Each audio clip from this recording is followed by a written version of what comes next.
Hi, welcome to our WebEX training video. To begin, you're just going to open up www.webex.com. This is going to bring up their homepage. After you sign up, you can sign up for free and just get a basic username and password. So from then on, you're just going to go to the website. You're going to click Host a Meeting.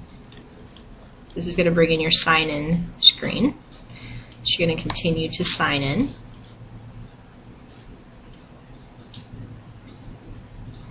And I had already signed in, so you're just going to enter your username and password, and it's going to bring up this page here.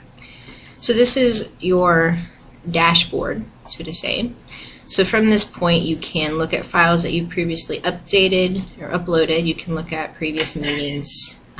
You can schedule meetings for advance if you would like. Or you can simply just click on Meet Now, and this is going to bring up the instant classroom. You can title it what you would like. You can type in their email addresses if you would prefer to send them an email to invite them to class, or you can simply just click Start, and it's going to bring up the WebEx class. The first time you start this is going to take a little longer because it's going to do a download of the basic program. So if it seems like it's taking forever, it is, and it's okay that it is. So at this point, it's going to bring you into this screen, and this is going to pop up, and it's going to be asking about your audio and headset or speakers. So you can do the testing to call to see if it works. You can adjust the volume sounds.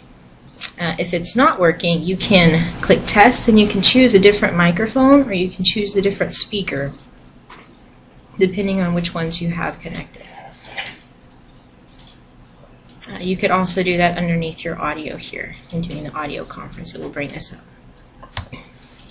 So once you've connected your audio and tested it, you can then see your video here, your microphone here. You can choose on and off there. So now it's time to invite your student to your class. There's obviously the invite and remind here. There's also an add participant here. Either of those will work perfectly fine. So I would click this, and here you can type their email address if you would like, or you can simply go down here to the meeting URL, click copy, go to maybe their QQ. So I'm going to send this to Queenie. So I'm going to just place the URL there, send it to her, and so now she could just click on it and it will take her right into this classroom. There's also a record function for here. If any of your students want a recording, you can record it and we can send it to them. But that's fully up to them. So I'm going to wait for Queenie to join us, but if you notice up here there's a chat function, so you can type and just say hello to everyone. You could also select specific people in the class. If you had a larger class, you could send a specific message to one person versus sending it to everyone.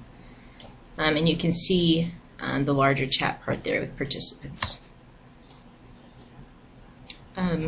There's also functions here for hiding certain panels and restoring layout, so it's back to normal. This button here will allow you to see everyone's video. If you click the thumbnails, it will bring up a group of videos for everyone that is there, so you're not just seeing one person who's speaking, which is the natural setting. Now for files. For actually just writing on a whiteboard, you can just click the whiteboard, select what kind of pen that you want, a thick colored marker, a simple pencil. You can click the text, and you can just write simply there. You can use your shapes. You're asking what shape is this, what shape is inside this, where is the square, those types of things. This arrow here will let you point to things. So like, I don't know what you're talking about, you can actually click to it and it will point to which one you're wanting. So just some neat functions there. You can clear everything. You can just click the eraser and it will erase specific things. So those are helpful. There's also under Share, you can specifically show your entire content. So it's going to go blank for a second. It's okay. But then it's going to show your screen. So you can click on maybe a website that you would like to share. I thought this one was really good this morning. And so you could click on it, and then you can click the annotate saying, we're going to read this article today, but I want you to read here. or I want you to read here. Or at this point you could take things and you could highlight sentences and pieces that you want them to specifically look at. Maybe, what is a pumpkin spice latte? Great conversation starter. So those are things there. Then you can simply click stop sharing and it will take you back to the normal WebEx screen. You notice at the bottom there is a view and there's a sync display for all. This will come in handy whenever they're lost and their screen didn't change. You can click sync display and everyone's screen will look exactly the same. So sometimes, especially with younger kids, they can get distracted and start flipping through pages that you haven't told them to go to. Okay, under share now we have files. You can upload PDFs, you can update just kind of whatever you'd like at this point. So I'm going to stick a file on there. Just go to my documents, and this will work for any files that you have.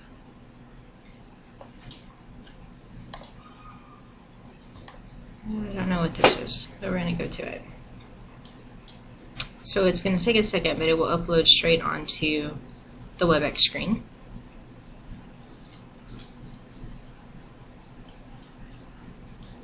So here would be my PDF that's just uploaded.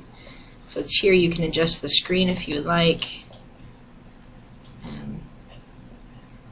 Up to you. And again, at this point you can sync display so they see the same thing that you do. Here's where you're going to flip through pages. So you can go back and forth here. So this is just helpful here.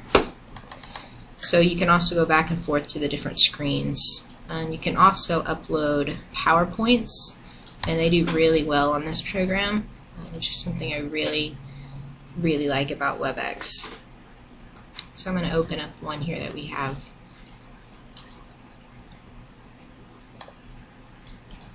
So this is just a basic English for Kid PowerPoint.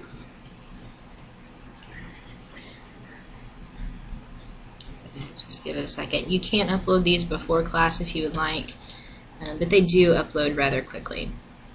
So here's my screen. So the actual clicking function will be based upon the page clicks up here. So you can go through it step at a time. So hello, and then hi, and then it's going to go to the next one. So it gives you a lot of freedom in being able to control exactly where the PowerPoint is. So it's just really nice to be able to have that function. And you can always type in the page number if you want to go back to the beginning. You just type in 1. So it brings you back there. And even at this point you can write all over these. So this man is saying hello. You can click the function. And what does she say? And what does he say? So it just gives you a lot of freedom in doing that.